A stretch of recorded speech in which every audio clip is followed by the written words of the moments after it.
Hello बच्चों, आइए प्रश्न को पढ़ते हैं। हमारा प्रश्न है, किसी फिलामेंट का 100 डिग्री सेल्सियस पर प्रतिरोध 100 ओम तथा 400 डिग्री सेल्सियस पर 200 ओम है। फिलामेंट के प्रतिरोध के ताप गुणांक की गणना कीजिए। तो आइए सबसे पहले इस प्रश्न की मुख्य अवधारणा को समझते हैं। यहाँ पर हम बात करेंगे मुख्य अवधारणा की। तो मुख्य अवधारणा यहाँ पे लिख लेते हैं। मुख्य अवधारणा क्या होगा इस प्रश्न का?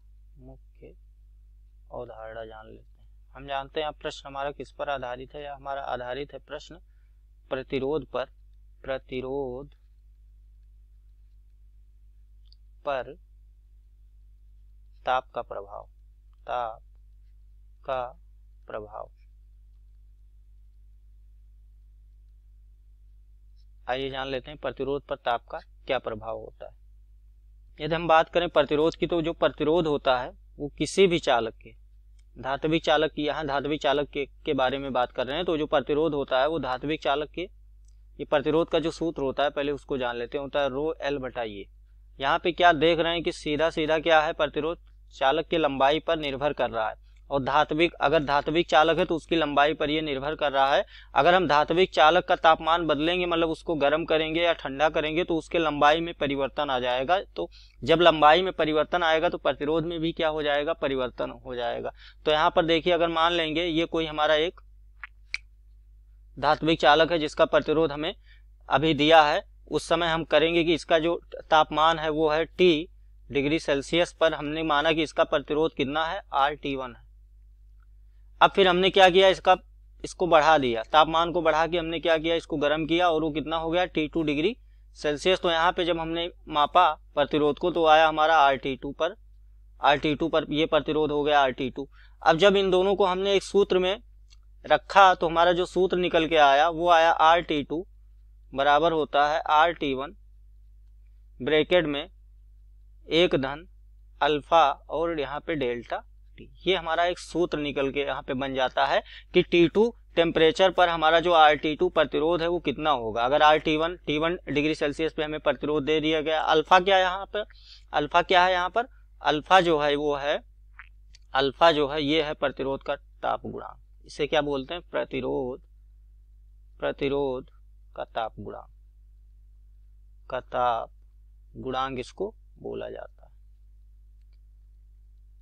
तो आइए प्रश्न की ओर बढ़ते हैं। तो सबसे पहले देखेंगे हमें इस प्रश्न में दिया क्या है। देखिए फिलामेंट है, उसका 100 डिग्री सेल्सियस पर प्रतिरोध 100 ओम दिया है। तो यहाँ पे T1 जो टेम्परेचर है हमारा, T1 वो कितना है, 100 डिग्री सेल्सियस। और जो RT1 है, मतलब R1 या RT1 ही ले लेंगे इसको, वो कितना है हमारा 100 ओम। ये हमने यहाँ पे लिख दिया। फिर हमारा 400 डिग्री सेल्सियस, मतलब T2 जो है हमारा वो कितना है, 400 डिग्री सेल्सियस है। उसके बाद जो RT2 है, RT2 वो कितना है, 200 ओम। 200 ओम। हमें क्या बताना है, हमें बताना है अल्फा। अल्फा क्या होगा। तो आइए इसको हल करते हैं। अब हम सूत्र जान चुके हैं, मुख्य अवधारणा में ही हमने सारी चीज़ों को क्या किया है, बता दिया है कि अब यहाँ पे जो सूत्र लगेगा वो लगेगा RT2 बराबर क्या है, RT1 ब्रैकेट में कितना है, 1 धन ब्रैकेट मतलब कोष्टक अल्फा डेल्टा T। ये है डेल्टा T। यहाँ पे क्या बताता है कि कितना परिवर्तन किया हमने तापमान पे। यहाँ पे लिख देते हैं डेल्टा T बराबर होता है T2 माइनस T1। ये होता है, ये हमारा डेल्टा T होता है। तो यहाँ पे देखिए RT2 का मान 200 है, तो यहाँ पे क्या रखेंगे, 200। यहाँ पे हम लिख लेते हैं 200। RT1 का मान 100 है, तो वो कितना रखेंगे, 100। 1 को एक ही रहने देंगे। अल्फा हमें निकालना है तो इसको ऐसे रखा रहेगा, ये अल्फा के रूप में ही यहाँ पे रखा रहेगा, क्योंकि अल्फा का हमें अल्फा का ही मान हमें यहाँ पर ज्ञात करना है। डेल्टा T जो है ये T2 माइनस T1 है। तो T2 हमारा कितना है, 400 डिग्री सेल्सियस। तो यहाँ पे 400 रखेंगे। और T1 कितना है, T1 हमारा 100 है, 200 नहीं 100 है। तो यहाँ पे कितना रखेंगे, 100 रखेंगे। तो यहाँ इसको हम क्या कर देते हैं, 100 कर देते हैं।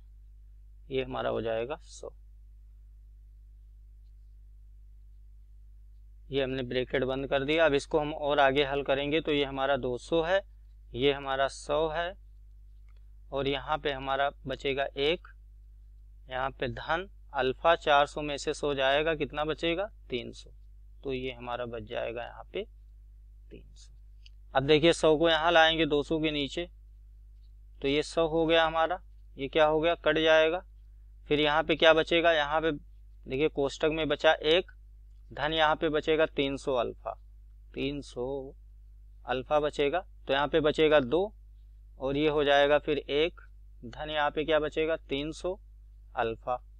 2 में से 1 को इधर लाएंगे तो क्या होगा, 2 में से 1 जाएगा, इधर हमारा आ जाएगा 300 अल्फा, यहाँ पे बचेगा 1 और ये कितना है 300 अल्फा। तो अल्फा अगर निकालेंगे तो अल्फा कितना आ जाएगा, 1/300, 1/300 हमारा यहाँ पे अल्फा आ जाएगा। अब आइए इसको हम दूसरे रूप में भी लिख सकते हैं। जिसे दूसरे रूप में लिखेंगे तो 3 को क्या करेंगे, अगर यहाँ 10 ऊपर नीचे गुणा कर देंगे तो हमारा ये हो जाएगा 10 और नीचे कितना आ जाएगा 3000, 3000। अब 1000 को ऊपर ले जाएंगे तो कितना होगा, देखिए 10/3 को हम ऐसे लिख देंगे और गुणे में क्या कर देंगे 10 के घाते -3। तो यहाँ से इसको और हल करेंगे तो ये आ जाएगा 3.33 गुणे 10 के घात -3 प्रति डिग्री सेल्सियस। क्या आएगा, इसका जो इकाई होगा वो हो जाएगा प्रति डिग्री सेल्सियस। यहाँ पे प्रति डिग्री सेल्सियस लिख लेते हैं। तो ये हो जाएगा क्या, अल्फा का मान हमने यहाँ पे निकाल लिया। मैं आशा करता हूँ इस प्रश्न का उत्तर आपको समझ में आया होगा। धन्यवाद।